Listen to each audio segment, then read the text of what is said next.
A growing number of states are seeking to ban Chinese companies from buying American land. While the world's eyes are often fixed on Russia's latest moves, there's another player quietly shifting the geopolitical landscape: China. Rumors are swirling that the Chinese Communist Party is making a sneaky play to dominate the United States, not just through military might, but also by snatching up American land. Chinese government or Chinese nationals buying land around U.S. military installations. Despite the latest statistics showing that Chinese investment in U.S. land makes up less than 1% of foreign-owned land, the sheer size of their holdings is enough to make anyone do a double take. This 1% may seem small, but it covers an area nearly twice the size of New York City. In China, you can't do that. They're smart. You can't just buy their land. So what's the deal? Is this just harmless global trade, or is there something more sinister at play? China's not our friend right now. The Chinese Communist Party wants to do bad things. China is only interested in reaping every possible benefit from U.S. land without giving back or considering our future. The President and the Congress should end all farm subsidies for land owned by foreign nationals.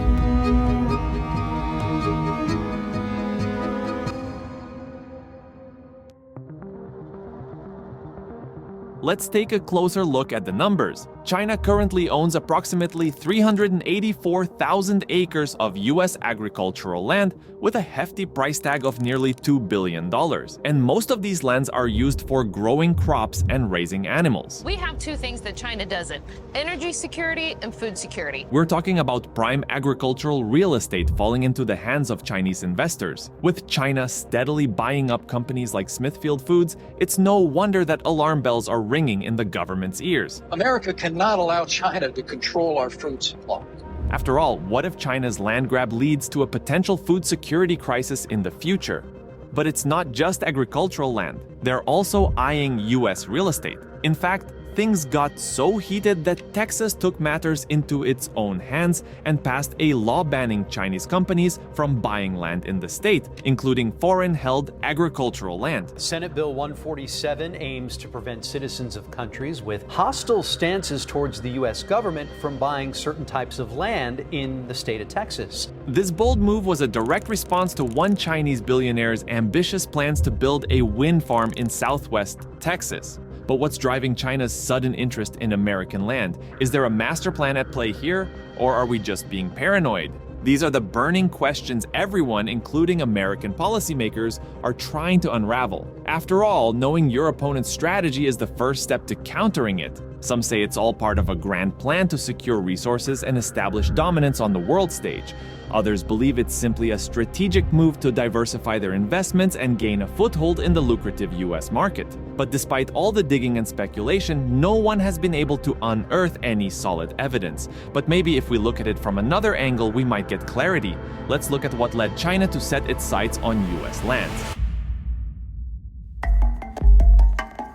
One of the main reasons for Chinese investment in the US is economic. The US has a stable and growing economy, and Chinese investors see the US as a safe place to invest their money. The US also has a large consumer market, making it an attractive destination for Chinese companies looking to expand their business. It's like a giant playground for them to test their products and services. But there's an additional economic motivation for Chinese investment in the US: the desire to diversify their assets. China has a large amount of foreign currency reserves, so investing in the US allows them to diversify their investments and reduce their exposure to risk. Investing in the US, Chinese companies can also gain access to new technologies which can help them improve their own products and services. Chinese investment in the US is also driven by political motivations. By investing in US companies and real estate, China can gain a foothold in the country and exert influence over its policies and decision-making processes. It's like they're playing a high-stakes game of Monopoly, trying to buy up as much property as possible to control the board.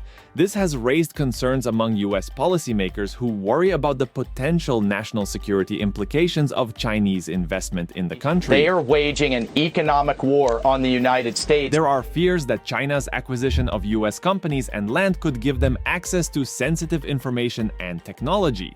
After all, Chinese companies have a bit of a reputation for helping themselves to trade secrets and intellectual property. A Chinese intelligence officer allegedly tried to steal trade secrets from an American aviation company. And there's a niggling suspicion that they might just use their acquisitions to keep a close eye on the US. Take, for example, the case of the Fufeng Group, a Chinese company that recently snapped up some prime farmland just a stone's throw away from the Grand Forks Air Force Base in North Dakota. It may sound cynical, but that seems like an awfully convenient location if you're in the market for some old-fashioned spying.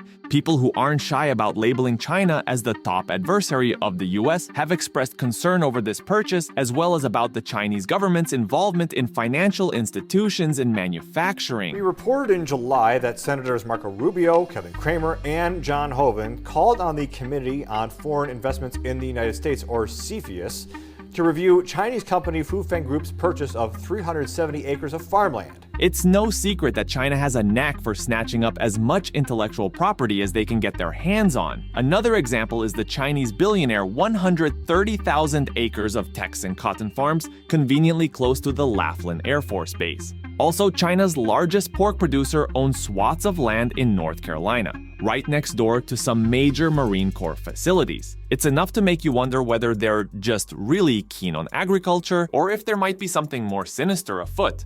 Of course, there are those who argue that the risks are being blown out of proportion. You can see that there are 17 countries that own more land in the United States than China. They'll tell you that farms and agricultural facilities aren't exactly prime real estate for conducting top-secret spying operations. But should we really believe that?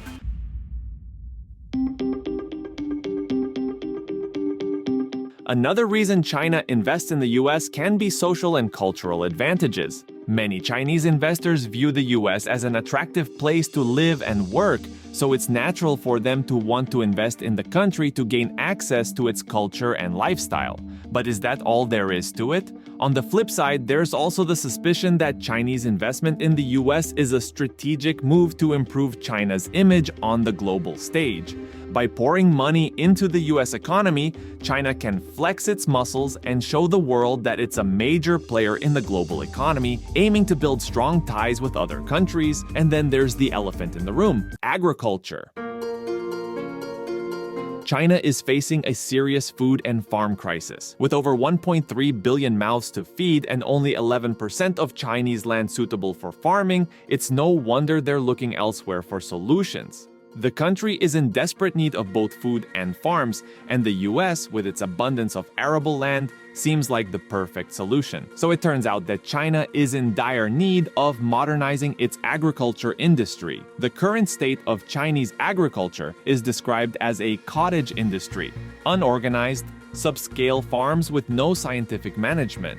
This outdated system is simply not sustainable for feeding a population of this size. So China is on a quest for the best agricultural technology and farmland, regardless of where it's located. And the US, with its 6 times more arable land per capita, is an enticing prospect for China's agricultural ambitions. But as China starts to acquire more and more farmland in the US, it's hard not to wonder about the ulterior motives behind these investments. Is it purely about securing food sources and modernizing agriculture, or is there something more strategic at play? While we can't jump to conclusions, it's clear that China's increasing presence in US lands is a topic that warrants closer scrutiny.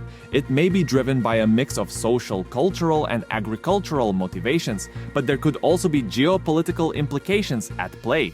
Since 2011, Chinese businesses have been on a shopping spree, snatching up acres of US farmland, and by 2015, they had already acquired $1.4 billion worth of land. Also, instead of simply buying food from American farmers, these Chinese companies want to take it a step further and own and control the farms themselves. It's starting to look a lot like the chicken industry, where the growers are paid to raise the birds on their own land, but it's the major companies who really call the shots. The farmers are feeling the squeeze, and they're not too happy about it. They're getting the short end of the stick, while these foreign companies rake in the profits. The frustration is palpable, with many farmers feeling stuck, cheated, and downright angry about these foreign investments. China is not our friend right now. and the Chinese Communist Party wants to do bad things. So how's the US handling this? Lawmakers on Capitol Hill are locked in a fierce debate over what to do about China's increasing land holdings on American soil. Some are calling for strict limits to be imposed, while others argue in favor of allowing the free market to operate without interference. But one of the main concerns raised by lawmakers is the possibility of China using its land ownership to flood US markets with cheap crops, like soybeans, thanks to their hefty subsidies. This could spell trouble for American farmers who just can't compete with those rock-bottom prices. On the flip side, there are those who argue that the US has always been open to foreign investment, and clamping down on Chinese purchases could put a damper on the flow of cash into our economy. It's a classic case of national security worries versus the benefits of an open investment environment. But some states have taken proactive measures to address the potential risks associated with Chinese land ownership. Take Florida, for example. Florida recently passed a law that bars most citizens from foreign countries of concern from buying land near military installations or critical infrastructure facilities. They're not messing around. We're talking seaports, airports, and power plants here. And if that wasn't enough, they've even banned internet apps like TikTok from state government devices. Meanwhile, over in the Lone Star State, a Republican state senator has introduced a bill that would slam the door on citizens and governments from China, Iran, North Korea, and Russia from buying up land. While Virginia's new legislation doesn't explicitly name China, Republican Governor Glenn Youngkin has made it clear that the CCP is a driving force behind the law. Some states, such as Arkansas and Indiana, already had laws in place to restrict certain foreign investments before the recent legislative push in 2023. This happened because of the Chinese company Fufeng Group plant near an Air Force base. Although the head of Fufeng's US operation denied any direct ties to the Chinese government, questions remain about the choice of location. With plenty of other suitable locations available in North Dakota, the decision to buy land next to an Air Force base seems rather curious. It's certainly a situation that begs the question, what's really going on here? Texas also considered a bill to prevent hostile nations including China from purchasing real property, particularly agricultural land. The bill initially caused controversy due to its broad scope. No to SB 147! Which would have restricted citizens of China and other adversarial countries from buying land in the state. However, the bill was later amended to exempt lawful permanent residents, U.S. citizens, and dual citizens, as well as to include an exception for property designated as residence homestead. In a similar vein, the U.S. Senate recently voted 91-7 to block China, Russia, North Korea, and Iran from acquiring American farmland. This bipartisan effort reflects a growing scrutiny of adversaries' business activities within the United States. China is only interested in reaping every possible benefit from U.S. land without giving back or considering our future. Despite calls from experts on U.S.-China relations to base decisions on evidence rather than suspicion, the prevailing sentiment seems to favor preemptive measures to avoid potential risks. Better safe than sorry, but are we perhaps jumping the gun with this whole China can't buy our land thing? Could there be some downsides to this new law aimed at curbing Chinese land ownership? Well, it turns out there might be. Critics of the law have pointed out some obvious implications, including an atmosphere of racism and anti-China sentiment that could threaten other U.S. interests. One of the most significant concerns is the potential deterrence of Chinese students from pursuing advanced degrees in the U.S. Experts warn that the law could send a message to the world's biggest talent pool that they are unwelcome in the United States. This, in turn, could have implications for Chinese Americans as well. They also emphasized the need to address real security threats, but also cautioned against jumping to conclusions without concrete evidence of malicious intentions. Despite these concerns, the U.S. seems determined to take a proactive approach to potential threats rather than waiting for them to materialize. Better safe than sorry.